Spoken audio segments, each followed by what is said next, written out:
ಭಾಗವತರ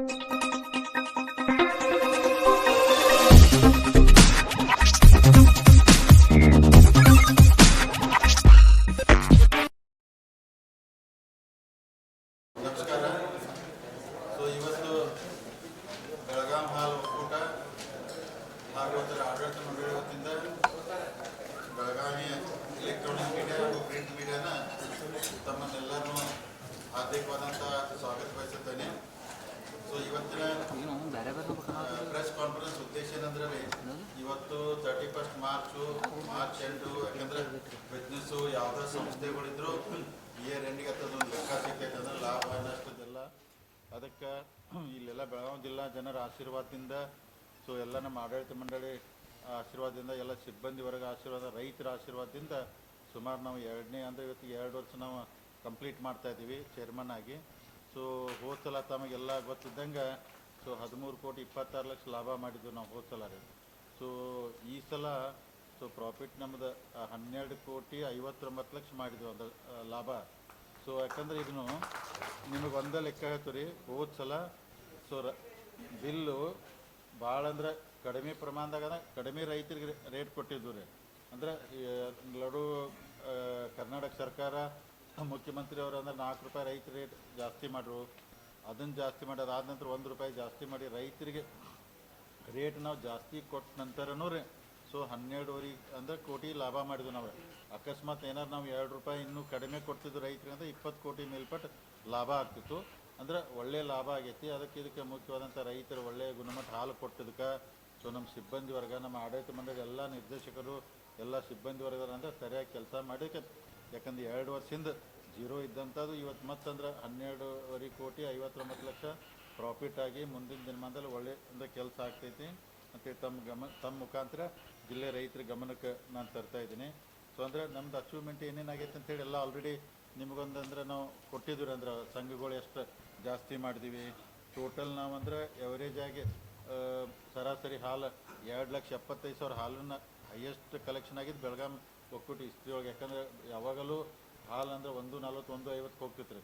season ಇದ್ದಾಗ 2 ಲಕ್ಷ ಕೊಟ್ಟು, ಈಗ ನಾವು 2.75 2,50,000 ಕಂಟಿನ್ಯೂ ಉಳಿಯೋಂಗೆ ಹಾಲನ್ನ ಮಾಡಿದ್ವಿ. ಸುಮಾರು 8,20 ಲಕ್ಷ ಲೀಟ್ರ್ ನಾವು ರೈತರ ಕಡೆಯಿಂದ ಹಾಲು ಅಂದ್ರೆ ಖರೀದಿ ಮಾಡ್ಕೊಂಡ್ರಿ ಇಡೀ ವರ್ಷಗಂಟ್ಲೆ. ಅದ್ರೊಳಗೆ 331 ಕೋಟಿ ರೈತರಿಗೆ ಅಂದ್ರೆ ನಾವು ಅಂದ್ರೆ ದುಡ್ಡು ಕೊಟ್ಟಿದ್ದು ಹಾಲಿನ ಬಿಲ್. ಅದ್ರೊಳಗೆ ಪ್ರೋತ್ಸಾಹನ ಒಂದು 33 ಕೋಟಿ ಸರ್ಕಾರ ಕೊಟ್ಟೈತೆ. ಅಂದ್ರೆ ಸೊ ಆರ್ಥಿಕವಾಗಿ ನಮ್ಮಂದ್ರೆ ರೈತರು ಎಷ್ಟು ನಾವು ಅವ್ರನ್ನ ಗಟ್ಟಿ ಮಾಡೋಕ್ಕಾಗದೆ ಪ್ರಯತ್ನ ಮಾಡಕ್ಕೆ ನಾನು ಎಲ್ಲ ರೈತರಿಗೆ ಅಂದರೆ ಎಲ್ಲ ಹಳ್ಳಿಗೆ ಹೋದಾಗ ಫಂಕ್ಷನ್ದಾಗ ನಾನು ಅವ್ರಿಗೆ ಇದನ್ನ ವಿನಂತಿ ಮಾಡ್ಕೋತಾ ಇದ್ದೇನೆ. ಅಂದ್ರೆ ದಕ್ಷಿಣ ಭಾಗದಾಗ ಇದನ್ನ ದೊಡ್ಡ ಉದ್ಯೋಗ ಆಗಿ ಮಾಡ್ತಾರೋ. ನಮ್ಮ ಈ ಕಡೆ ಉತ್ತರ ಕರ್ನಾಟಕದಾಗ ನಮ್ಮ ಜನ ಜಾಸ್ತಿ ಕಬ್ಬು ಬೆಳಿಗ್ಗೆನ ಎಷ್ಟು ಬೆನ್ನು ಹತ್ತಾರೋ ಅದಕ್ಕೆ ಮಾಡ್ತಾರೆ. ಅದ್ರ ಜೊತೆಗೆ ನೀವು ಹೈನುಗಾರಿಕೆನೂ ಪ್ರೋತ್ಸಾಹ ಕೊಟ್ಟಿದ್ರೆ ನಿಮ್ಗೆ ಇನ್ನೊಂದು ಸೈಡ್ ಇನ್ಕಮ್ ಆಗ್ತೈತಿ, ಒಳ್ಳೇದಾಗ್ತೈತಿ. ಮಾಡೋಕ್ಕೆಲ್ಲ ಪ್ರೋತ್ಸಾಹ ಕೊಡ್ತಾಯಿದ್ದು ಮುಂದಿನ ದಿನಮಾನದಲ್ಲಿ ಹೆಚ್ಚಿನ ಪ್ರಮಾಣದಲ್ಲಿ ರೈತರ ಹೈನುಗಾರಿಕೆಗೆ ಬಂದರೆ ಅವ್ರದ್ದಂದ್ರೆ ಕಬ್ಬು ಮತ್ತೊಂದು ಬೆಳೆಗೆ ಅವ್ರಿಗೆಲ್ಲ ವರ್ಷಕ್ಕೊಂದು ಇನ್ಕಮ್ ಬಂದೇ ಬರ್ತೈತಿ. ಇದಾದ್ರೆ ನಾವು ಮೊದಲೆಲ್ಲ ಬೆಳಗಾವಿ ಹಾಲು ಒಕ್ಕೂಟ 30 ದಿವಸಕ್ಕೆ ಹಾಲಿನ ಬಿಲ್ ಅಂದ್ರೆ ಹೋಗ್ತೈತೆ ರೈತರಿಗೆ. ಈಗ ನಾ ಬಂದ ನಂತರ 10 ದಿವಸಕ್ಕೆ ಹಾಲಿನ ಬಿಲ್ ಹೊಂಟೈತೆ. 10 ದಿವಸಕ್ಕೆ ಅಂದ್ರೆ ಅವ್ರ ಅಕೌಂಟ್ ಜಮಾ ಆಗ್ತೈತೆ. ಅಂದ್ರೆ ಅದು ಅವ್ರದ್ದು ವಾರದ ಸಂತಿ ಲೆಕ್ಕ ಹಿಡ್ಕೊಂಡು ಮಾಡೋಕೆ ಅನುಕೂಲ ಆಗ್ತೈತಿ. ಇದಕ್ಕೆ ಹೈನುಗಾರಿಕೆ ಕಡೆ ಹೆಚ್ಚು ಒತ್ತು ಕೊಟ್ಟು ನೀವು ಬರ್ರಿ ಅಂತೇಳಿ ಎಲ್ಲ ಹೇಳತ್ತೀವಿ. ಹೋದ ಸಲ 13,26 ಲಕ್ಷ ಲಾಭ ಏನಾಗಿತ್ತಲ್ಲ ರೀ, ಅದ್ರೊಳಗೆ ನಾ ಹೇಳಿದ್ನ. ಯಾಕಂದ್ರೆ ಲಾಭ ನಾನು ಪೂರ್ತಿ ತೋರಿಸ್ಬಿಟ್ನಂದ್ರೆ ಇನ್ಕಮ್ ಟ್ಯಾಕ್ಸ್ ಕಟ್ಟಬೇಕಾಗ್ತೈತಿ, ರೈತರಿಗೆ ಅಷ್ಟು ಅನುಕೂಲ ಮಾಡೋಕ್ಕಲ್ಲ. ಆದ್ರೆ ನಾನು ಫೈನಲಿ ಫಿಗರ್ ಕಡಿಮೆ ತೋರಿಸಿ ಬಂದದ್ದು ಮೇಜರ್ ಅಮೌಂಟ್ ನಾನು ರೈತರಿಗೆನ ಬಟವಾರೆ ಮಾಡಿದ್ದಾರೆ. ಅಂದ್ರೆ ಚಾಪ್ ಕಟ್ರ್ ಮಷೀನ್ ಅಂದ್ರೆ ಅದ್ರೊಳಗೆ ನಾವು ಅಕಸ್ಮಾತ್ ರೇಟ್ 60% ನಾವು ಅಂದ್ರೆ ಸಬ್ಸಿಡಿ ಕೊಟ್ಟವ್ರಿ. 60% 40% ಅವ್ರಿಗೆ ಚಾಪ್ ಕಟ್ರ್ ಮಷೀನು, ಬಿಲ್ಡಿಂಗ್ ಕಟ್ಟಡಗಳು ಸುಮಾರು 2 ಕೋಟಿ ಗಂಟಲೆ ಎಲ್ಲೆಲ್ಲಿ ಸಂಘಗಳಿಗೆ ಬಿಲ್ಡಿಂಗ್ ಹಿಂಗೆಲ್ಲ ಮಾಡಿ ಅತ್ಯುತ್ತಮವಾದಂಥ ಅಭಿವೃದ್ಧಿನ ಮಾಡ್ತಾ ಇದ್ದೀವಿ. ಮುಂದಿನ ದಿನಮಾನದಲ್ಲಿ ಇನ್ನೂ ಡೈರಿ ಅಂದರೆ ದೊಡ್ಡ ಪ್ರಮಾಣದಾಗ ಕಟ್ಟಿ ಈಗ 2,75,000 ಬರುವಂಥ ಹಾಲಿನ ಶೇಖರಣೆ ಮುಂದಿನ ದಿನ 5 ಲಕ್ಷ ಡೈಲಿ ಕಲೆಕ್ಷನ್ ಆಗುವಂಥ ಹಿಂಗೆಲ್ಲ ಪ್ಲ್ಯಾನ್ ಇಟ್ಕೊಂಡೆಲ್ಲ ಮಾಡ್ತಾ ಇದ್ದೀವಿ.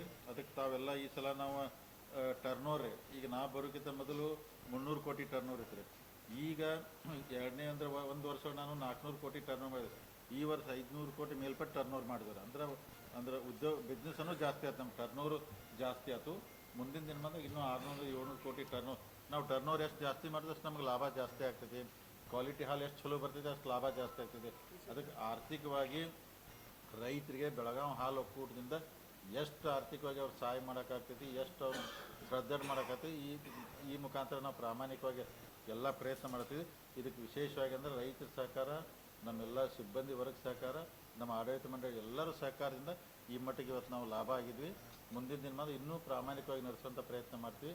ಇನ್ನು ತಾವೇನಾದ್ರೆ ಕೇಳ್ಬೋದು.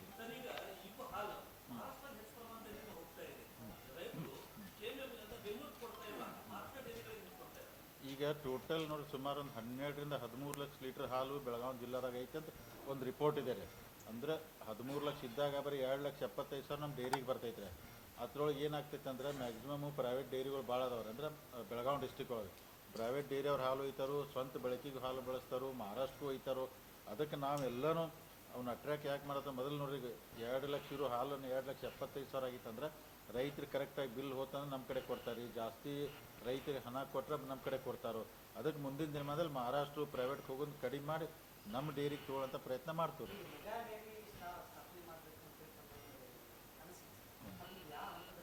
ಈಗಂದ್ರೆ ಏನಾಗಿದೆ ಅಲ್ಲಿ ಟೋಟಲ್ ನಮ್ಮ ಮಾರುತಲ್ಲಿ 19 ಎಕರೆ ನಮ್ಮ ಲ್ಯಾಂಡ್ ಇದೆ ಅಲ್ಲಿ. ಅಂದ್ರೆ ವೆಟರ್ನರಿ ಡಿಪಾರ್ಟ್ಮೆಂಟು ನಮಗೆ ಲೀಸ್ ಕೊಟ್ಟಾರ. ಅದು ನಾ ಗೌರ್ಮೆಂಟ್ ಆಫ್ ಕರ್ನಾಟಕ ಏನು ರಿಕ್ವೆಸ್ಟ್ ಮಾಡಿದ್ದೀನಿ, ಆ ಲ್ಯಾಂಡನ್ನು ನೀವು ಲೀಸ್ ಅಂತ ಇಡಬೇಡ್ರಿ, ನಮ್ಮ ಒಕ್ಕೂಟ ಕೊಡ್ರಿ. ಅಂದ್ರೆ ದಕ್ಷಿಣ ಒಳಗೆಲ್ಲ ಕೋಲಾರ, ಬೆಂಗಳೂರು ಆ ಜಮೀನುಗಳೆಲ್ಲ ನೀವು ಅವ್ರಿಗೆ ಕೊಟ್ಟಿದ್ರಿ ಡೈರಿಗೆ. ನನಗೆ ಈ ಜಮೀನನ್ನು ವಾಪಸ್ ನಮ್ಮ ಹಸ್ತಾಂತರ ಮಾಡಿರಿ, ನಮ್ಮದೇ ಜಮೀನು ಅಂತೇಳಿ ಬೆಳಗಾವಿ ಡೈರಿಗೆ ನೀವು ಕೊಡ್ಬೇಕಂತ ಫೈಲ್ ಮೂಮೆಂಟ್ ಅದು ಪ್ರೊಸೆಸ್ ಎಲ್ಲ ಮುಗಿದ ನಂತರ ಆಮೇಲೆ ಅಲ್ಲೇ ಅದೇ ಜಾಗದಾಗ ರೀ ಡೈರಿ ಕಟ್ಟೋದೆಲ್ಲ ಪ್ಲ್ಯಾನ್ ಐತದ್ರಿ. ಸೊ ಲ್ಯಾಂಡ್ ಒಂದ್ಸಲ ಕ್ಲಿಯರ್ ಆಗಿ ನಮ್ಮ ಹೆಸರಿಗೆ ಆಯ್ತಂದ್ರೆ ಇಮಿಡಿಯೇಟ್ ಅಂದ್ರೆ ಅಲ್ಲೆಲ್ಲ ಮೇನ್ ಈ ಕಡೆ ಕನಬರ್ಗಿ ರೋಡ್ ಐತಲ್ಲ ರೀ, ಇಲ್ಲಿ ಅಂದ್ರೆ ಹೊಸ ಡೈರಿ ಒಂದು 4ರಿಂದ 5 ಎಕರೆ ಕೂಡ್ತದ್ರಿ, ಅಲ್ಲಿ ಪ್ಲ್ಯಾನ್ ಮಾಡತ್ತೀವಿ. ಇದ್ರ ಜೊತೆಗೆ ನಿಮ್ಗೆ ಇನ್ನೊಂದು ಹೇಳ್ತೀನಿ. ಈಗ ನಿಮ್ಮ ಬೆಳಗಾವಿ ಹಾಲು ಒಕ್ಕೂಟ ನೀವು ಮೊದಲೆಲ್ಲ ಪೊಲ್ಯೂಷನ್ ಸಂಬಂಧ ಭಾಳ ಸ್ಟ್ರೈಕ್ ಆಗ್ತಿದ್ವು, ಅಲ್ಲಿ ತಾವು ನೋಡಿದ್ದೀರಿ. ಈಗ ಒಂದು ಸ್ಟ್ರೈಕ್ ಆಗೋಲ್ಲ. ಯಾಕೆ ಆಗೋಲ್ಲ ಅಂದ್ರೆ ಇಲ್ಲೇನು ಹಾಲು ಕಲೆಕ್ಷನ್ ಇರ್ತೈತಲ್ಲ ಅದನ್ನೆಲ್ಲ ಜೀರೋ ಮಾಡ್ತಾ ಇದ್ದಾರೆ. ಈಗ ಮೇನ್ ಡೈರಿಗೆ ಬರೀ 2,500 ಲೀಟರ್ ಹಾಲು ಅಷ್ಟೇ ಬರ್ತೈತೆ ರೀ. ಇಲ್ಲಿ ಯಾವುದೂ ಹಾಲು ಬರೋದಿಲ್ಲ.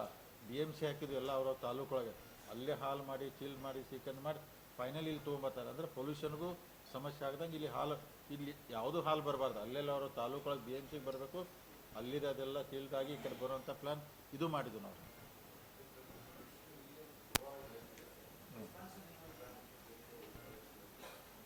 ಗೋವಾ ರೀ ಮಾರ್ಕೆಟ್ ರೀ. ಈಗ ನಮಗೂ KMF ಕರ್ನಾಟಕ ಮಿಲ್ಕ್ ಫೆಡರೇಷನ್ ಎಲ್ಲರಿಗೂ ಒಂದೊಂದು ಅಲಾಟ್ ಮಾಡಿರ್ತೈತೆ ರೀ. ಒಂದು ಯೂನಿಯನ್ ಎಲ್ಲಿ ಕೆಲಸ ಮಾಡಬೇಕು, ಬಿಜಾಪುರದವರು ನಾಗ್ಪುರ್ ಮಾಡ್ಬೇಕಂತಾರೆ ರೀ, ಹಾಸನ್ ಹೈದರಾಬಾದ್ ಹೇಳ್ತಾರೋ, ತುಮಕೂರು ಮುಂಬೈಗೆ ಹೇಳ್ತಾರೋ. ಬೆಳಗಾವಿ ಹಾಲು ಒಕ್ಕೂಟಕ್ಕೆ ಗೋವಾ ಪುನಾ ಮಾರ್ಕೆಟ್ ಕೊಟ್ಟಾರೆ. ಅಂದರೆ 2 ಕಡೆ ನಮಗೆ ಮಾಡೋಕ್ಕೆ ಪರ್ಮಿಷನ್ ಇರ್ತದೆ. ಈಗ ಹೆಚ್ಚು ಕಮ್ಮಿ ನಾವು ಪೂನಾದಾಗ ಒಂದು 28ರಿಂದ 29,000 ಡೈಲಿ ಹಾಲು ಮಾರ್ತದ್ರಿ. ಪೂನಾ 15,000 ರೀಚ್ ಆಗಿದ್ವಿ. ಸೊ ಕೋವಿಡ್ದಾಗ ಏನು ಕಡಿಮೆ ಆಯ್ತಲ್ಲ, ಅದು ಇಂಪ್ರೂವ್ ಇನ್ನೂ ಆಗ್ತಲ್ಲ. ಸೊ ಹಾಲಿನ ಉತ್ಪನ್ನಗಳನ್ನ ಗೋವಾ ಪುನಾದಾಗ ಇನ್ನೂ ಹೆಚ್ಚಿನ ಪ್ರಮಾಣದಲ್ಲಿ ಮಾಡಿ ಡೆವಲಪ್ ಮಾಡೋಕ್ಕೆ ಪ್ರಯತ್ನ ಮಾಡತ್ತವ್ರಿ.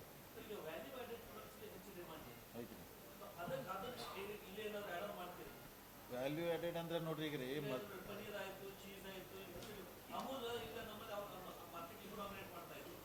ಈಗ ರೀ ಕೇರಿಗೆ ಮೊದಲು ಒಂದು 10 ಟನ್ ತುಪ್ಪ ತೆಗಿತೀರಿ ನಮ್ಮಲ್ಲಿ 2 ವರ್ಷದಿಂದ.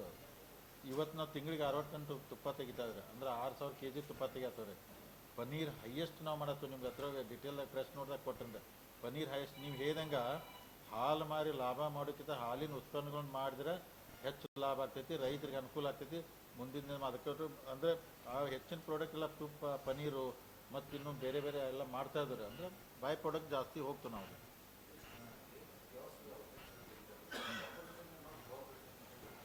ಕಾರ್ಪೊರೇಷನ್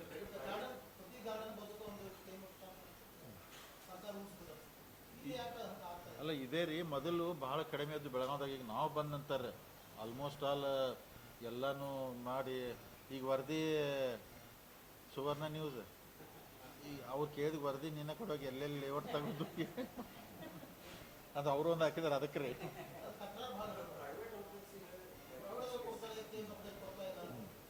ಅಲ್ಲಲ್ರಿ ಈಗ ಅವ್ರಿಗೆ ಏನಾಗಿದೆ ರೀ, ಕಾರ್ಪೊರೇಷನ್ ಮೊದಲು ಸಹಕಾರ ಮಾಡ್ತಿರಕಿಲ್ಲ ಅಂತ ಸಹಕಾರ ಇರ್ತಾರೆ.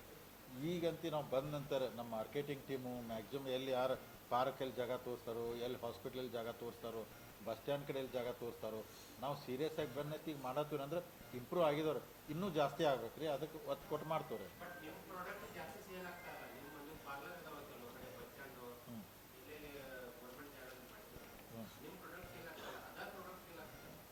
ನಮ್ಮ ಇದ್ರೊಳಗೆ ರೀ ನಂದಿನಿ ಇದ್ರೊಳಗೆ ಅಂದ್ರೆ ಈಗ ಬೆಳಗಾವ್ ನೋಡಿ ಏನಾಗ್ತೈತಿ ಕೆಲವೊಂದು ಎನ್ ಎಂ ಪಿ ಅಂತ ಇರ್ತೈತ್ರಿ, ಅಂದ್ರೆ ನಂದಿನಿ ಅಂದ್ರೆ ಪ್ರಾಡಕ್ಟು ಅಲ್ಲಿ ಬೆಂಗಳೂರಿನ ಆಗಿ ಬರ್ತೈತ್ರಿ. ಈಗ ನಾವು ಇಲ್ಲಿ ಪೇಡ ತಯಾರು ಮಾಡ್ತೀವಿ ಅಥವಾ ಮೈಸೂರು ಪಾಕ್ ಮಾಡ್ತೀವಿ, ತುಪ್ಪ ಮಾಡ್ತೀವಿ, ಪನ್ನೀರು ಇಷ್ಟು ನಾವು ಇಲ್ಲೆಲ್ಲ ಸಿಗ್ತದೆ, ಲಸ್ಸಿ ಇರ್ತೈತಿ.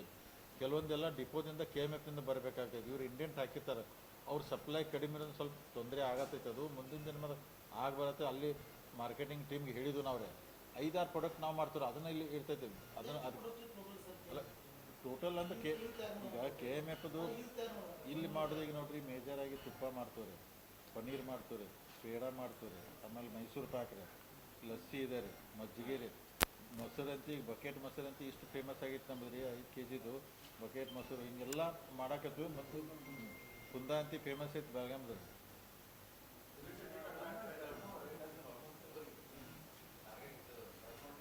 200 crore ಜಾಸ್ತಿ ಆಗಿದೆ ರೀ. ಈಗ ನೋಡಿ, ಈಗ ನನ್ನ ಮತ್ತೆ ಈಗ ಏನೆಲ್ಲ 12 ಅಂದ್ರೆ 12.5 ಕೋಟಿ ಲಾಭ ಆಗೈತಲ್ಲ ರೀ. ಇದ್ರೊಳಗೆ ಮತ್ತೆ ನಾವು ಒಂದು ಪ್ಲ್ಯಾನ್ ಮಾಡ್ತೇನೆ ರೀ. ಇದ್ರೊಳಗೆ ರೈತರಿಗೆ ಏನೇನು ಕೊಡಬೇಕು, ಏನು ಕೊಟ್ಟರೆ ರೈತರಿಗೆ ಅನುಕೂಲ ಆಗ್ತೈತಿ. ಅಂದ್ರೆ ಮ್ಯಾಟ್ಗೆ ಭಾಳ ಡಿಮ್ಯಾಂಡ್ ಇರ್ತೈತೆ. ಅಂದ್ರೆ ಪಾಪ ಹಸುಗಳು ಕೆಳಗೆ ಮಲ್ಕೋಬಾರ್ದು, ಮ್ಯಾಟ್ ಇತ್ತಂದ್ರೆ ಅವಕ್ಕೆಲ್ಲ ಚೆನ್ನಾಗಿರ್ತೈತೆ. ಮಷೀನ್ ಇರ್ತೈತೆ, ಅಂದರೆ ಚಾಪ್ ಕಟ್ರೆ ಮೇವು ಕಟ್ ಮಾಡೋದು ಅದು. ಇಂಥವು ಏನು ಬೆಸ್ಟ್ ಅನುಕೂಲ ಮಾಡೋಕ್ಕಾಗ್ತಿಲ್ಲ ರೈತರಿಗೆ. ಈ ಲಾಭದಾಗ ಮ್ಯಾಕ್ಸಿಮಮ್ ಅವ್ರು ಕೊಟ್ಟು ಬಿಲ್ಡಿಂಗ್ ಮಾಡಿ ಈ ಥರನೇ ಕೊಡ್ತು ರೈತರಿಗೆ ಅನುಕೂಲ ಮಾಡ್ತೀವಿ. ಇನ್ಕಮ್ ಟ್ಯಾಕ್ಸ್ ಕೊಡ್ತೀವಿ ಅಂದ್ರೆ ಬೆಂಗಳೂರಿಂದ ಹೋಗ್ತಾವ್ರೆ, ಅಂದ್ರೆ ಬೆಳಗಾಂನಿಂದ ಅಲ್ಲ ರೀ.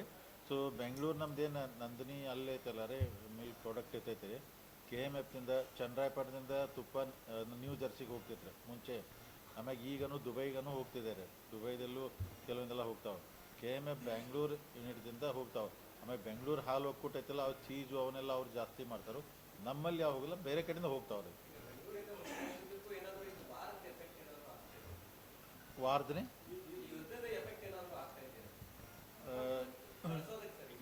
ಇವತ್ತಿನ ತನಕ ಏನಾಗಿಲ್ಲ ರೀ. ಸೊ ಅಂದರೆ ನಾವು ಗ್ಯಾಸ್ ಎಲ್ಲ ಜಾಸ್ತಿ ಯೂಸ್ ಮಾಡ್ತೀವಿ. ಯಾಕಂದ್ರೆ ಮೊದಲು ಎಲ್ಲ ಬಾಯ್ಲರು ಅದು ಮತ್ತೊಂದೆಲ್ಲ ಪೊಲ್ಯೂಷನ್ ಆಗ್ತಿತ್ತು. ಈ ಗ್ಯಾಸ್ ಯೂಸ್ ಮಾಡೋದು ಆಗೈತಿ. ಗ್ಯಾಸ್ ಅಕಸ್ಮಾತ್ ಶಾರ್ಟೇಜ್ ಆಗೋದು, ಫರ್ನೇಸ್ ಆಯಿಲ್ ಬೇಕಾಗ್ತೈತೆ ರೀ.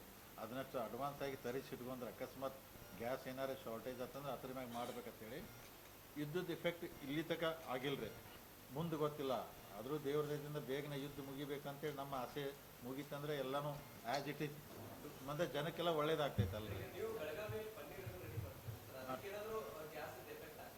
ಇಲ್ಲ, ಅದು ಇಲ್ಲಿ ತಗ ಆಗಿಲ್ಲ ರೀ. ಅದಕ್ಕೆ ಫರ್ನಿಶ್ ಆಯಿಲ್ ನಾವು ಎಕ್ಸ್ಟ್ರಾ ಮುಂಬೈದಿಂದ ತರಿಸ್ಕೊಂಡ್ರಿ. ಏನಾರು ಬಂತಂದ್ರೆ ಅದನ್ನು ಯೂಸ್ ಮಾಡೋಣ ಅಂತೇಳಿ ಅದು ಮಾಡಿದ್ದೀವಿ ರೀ. ಸೊ ನಮ್ಮ ಪ್ರಾಡಕ್ಟ್ ಅಂದ್ರೆ ಪೂನಾ, ಗೋವಾ, ಬೆಳಗಾಮಲ್ಲಿ ಇಲ್ಲಿ ತಗ ಇಫೆಕ್ಟ್ ಏನೂ ಆಗಿಲ್ಲ. ಅಂದ್ರೆ ತುಪ್ಪ ಗಿಪ್ಪ ಜಾಸ್ತಿಯಾಗೇ ಸೇಲ್ ಆಗ್ತದೆ.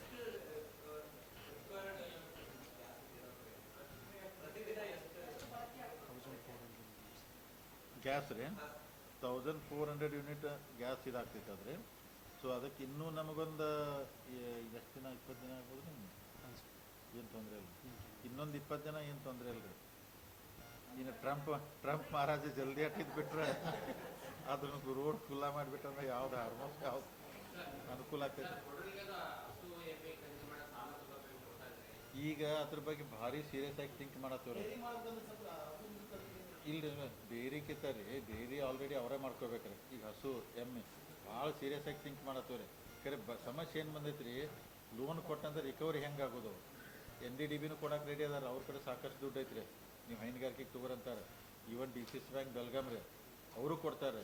ಈಗ ಕೊಟ್ಟ ನಂತರ ಯಾವ ಥರ ಅಂದ್ರೆ ರಿಕವರಿ ಆಗೋದು ಹೆಂಗೆ ಅಂದ್ರೆ, ಈ ಕಡೆ DCS ಬ್ಯಾಂಕ್ ದುಡ್ಡು ಕೊಡ್ಬೇಕ್ರಿ, ಈ ಕಡೆ ಅದು ಕೆಳಗೆ ಸಂಘ ತೊಗೋಬೇಕು. ಮತ್ತು ರಿಟರ್ನ್ ಹಂಗೆ ದುಡ್ಡಿನಂದ್ರೆ ವ್ಯವಹಾರ ಕರೆಕ್ಟಾಗಿತ್ತು, ಅನುಕೂಲ ಆಗುತ್ತೆ. ಸೀರಿಯಸ್ ಆಗಿ ಥಿಂಕ್ ಮಾಡತ್ತವ್ರು. ಹೆಂಗೆ ಯಾರು ಪ್ರಾಮಾಣಿಕವಾಗಿ ಮಾಡ್ತು ಅಂದ್ರೆ ಮುಂದೆ NDDBನೂ ಅಥವಾ DCS ಬ್ಯಾಂಕಿಂದ ಮಾಡ್ತಾರೆ. ಮಾಡ್ತಾರಲ್ರಿ. ಅಂದ್ರೆ ರಿಕವರಿದ ಸಮಸ್ಯೆ ರೀ. ಅದಕ್ಕೆ ನಾವು ಸೀರಿಯಸ್ ಆಗಿ ಮಾಡ್ತೀವಿ. ಅದನ್ನು ಥಿಂಕ್ ಮಾಡಿ ಯಾರು ಇಂಟ್ರೆಸ್ಟ್ ಆಗಿ ತೊಗೋತು ಅಂತಾರಲ್ಲ, ಒಂದು ಸಲ ನಾವು ಎಲ್ಲನೂ ಕರೆದಾಗ ಒಂದು ಕೇಳ್ತೀವ್ರಿ ಎಲ್ಲ ರೈತರಿಗೆ. ಈಗ ನಮ್ದು ಹೆಂಗಾರೆ ಜನರಲ್ ಬಾಡಿ ಬರೋಕ್ಕಿಂತ ಮೊದಲು ಎಲ್ಲ ಕಡೆ ಒಂದು ರೀಜ್ನಲ್ ಮೀಟಿಂಗ್ ಇರ್ತೈತೆ, ಅಲ್ಲೆಲ್ಲ ವಿಷಯ ಚರ್ಚೆ ಮಾಡ್ತಾರೆ. ಹಂಗೆ ಯಾರು ಇರ್ತಿದ್ರೆ ನಾವು ಡೆಫಿನೆಟಾಗಿ ಅನುಕೂಲ ಮಾಡ್ತೀವಿ. ಸಿಗೋದಿಲ್ಲ ನಾ ಏನಿಲ್ಲ, ತೊಗೊಂಡವ್ರು ಮಾಡಿಬಿಟ್ರೆ ರೀ, ಅವ್ರು ದಿವ್ಸಕ್ಕೆ 5-6 ಲೀಟ್ರ್ ಹಾಲು ಹಾಕಿಬಿಟ್ರು ಅವ್ರಿಗೆ ಆರಾಮಾಗಿ ಅವ್ರ ಜೀವನ ನಡ್ಕೊಂಡು ಹೋಗ್ತೈತಿ. ಲೋನು ಕಟ್ಬೋದು. ನೀವು ಹೇಳ್ದಂಗೆ ಅದನ್ನು ರೈತರಿಗೆ ಒಳ್ಳೆಯ ವಿಷಯ ಐತಿ. ನಾವು ಸೀರಿಯಸ್ ಆಗಿ ಟ್ರೈ ಮಾಡ್ತೀವಿ. 12ರಿಂದ 13 ರೀ. 2,75,000 ಇವತ್ತಿಗೆ ರೀ. ಗ್ರಾಹಕರನ್ನ ಅನ್ನುತ್ತಿದ್ದಾರೆ ನಾವು ರೈತರನ್ನ ಅಟ್ರಾಕ್ಷನ್ ಮಾಡ್ಬೇಕ್ರೆ. ರೈತರನ್ನ ಏನಾಗಿದೆ ರೀ, ನಾ ಏನಿಲ್ಲ ರೀ, ಮೊದಲು 30 ದಿವ್ಸಕ್ಕೆ ಬಿಲ್ ಹೋದಾಗ ಪ್ರೈವೇಟ್ದವ್ ಬಂದು ಕೈಯಾಗ ದುಡ್ಡು ಕೊಟ್ಟು ಹಾಲು ತೊಗೊಂಡು ಹೋಗ್ತಿದ್ದ, ಅಂದ್ಕೂಲೆ ಜನ ಆ ಕಡೆ ಹೋಗ್ತಾರೆ. ಈಗ ನಾವು 10 ದಿವ್ಸಕ್ಕೆ ಬಿಲ್ ಕೊಡ್ತಾ ಇದ್ದಾರೆ. ಇನ್ನೊಂದೇನು ರೈತರಿಗೆ ಅನುಕೂಲತೆ ಅಂದ್ರೆ ನಮ್ಮ ಏನು ಹಾಲು ನಾವು 34-35 ರೂಪಾಯಿ ಕೊಡ್ತಲ್ಲ, ಅದ್ರ 5 ರೂಪಾಯಿ ಪ್ರೋತ್ಸಾಹನ ಬರ್ತದೆ ಗೌರ್ಮೆಂಟ್ ಅಂದ್ರೆ. ಅವಾಗ ಇಲ್ಲಪ್ಪ ಒಂದು 5 ರೂಪಾಯಿ ಎಕ್ಸ್ಟ್ರಾ ನಮಗೆ ಸಿಗ್ತೈತೆ ಅಂತ ಹೇಳಿ ಅಂತಾರೆ. ನಾವು ಆದಷ್ಟು ರೈತರನ್ನ ಅಟ್ರ್ಯಾಕ್ಟ್ ಮಾಡಬೇಕು, ಚಲೋ ಅವ್ರಿಗೆ ಯೋಗ್ಯತರ ದರ ಕೊಡಬೇಕು, ಜಲ್ದಿ ಬಿಲ್ ಕೊಟ್ರೆ ರೀ 100% ನನಗೆ ಮುಂದಿನ ವರ್ಷ ಈಗೇನೋ 27 ಮುಂದಿನ ವರ್ಷ 3 ಲಕ್ಷ ಆಗ್ತೈತೆ ಅಂತ ನನಗೆ ವಿಶ್ವಾಸ ಇದೆ ರೀ. ಹಂಗೆ ಟ್ರೈ ಮಾಡ್ಕೊತ ಹೋಗ್ತಾರೆ. ಅದು ಅಲ್ಲಿ ಏನಿಲ್ಲ ಅವ್ರಿಗೆ ಬೇಗನೆ ಬಿಲ್ ಸಿಗ್ತೈತೆ ರೀ. ಆಮೇಲೆ ಅವ್ರಿಗೆ ಈಗ ನಾವು ಕ್ವಾಲಿಟಿ ಒಳಗೆ ಭಾಳ ಟೈಟ್ ಅದವ್ರಿಗೆ ರೀ, ಕ್ವಾಲಿಟಿ ರಿಜೆಕ್ಟ್ ಮಾಡಿಬಿಡ್ತೀವಿ. ಅವ್ರು ಪ್ರೈವೇಟ್ದಾರು ಹೆಚ್ಚು ಕಮ್ಮಿ ತೊಗೊಂಡ್ಬಿಡ್ತಾರೆ. ಅದು ಹಿಂಗೆಲ್ಲ 3-4 ಇಶ್ಯೂ ಅದಾವೆ ರೀ, ಅದಕ್ಕೆ ಆ ಕಡೆ ಹೋಗ್ತಿರ್ತಾರೆ. ಆದರೂ ರೈತರು ಕನ್ವಿನ್ಸ್ ಮಾಡತ್ತವ್ರಿಗೆ. ಕೊಟ್ಟಿಲ್ಲ ನಾವು ಎನ್ರೋಲ್ಮೆಂಟ್ ಮಾಡಿ ಸಹಕಾರ ಇಲಾಖೆ ಕಡೆಯಿಂದ ರಿಜಿಸ್ಟ್ರೇಷನ್. ಹೌದು, ನಮ್ಮಲ್ಲಿ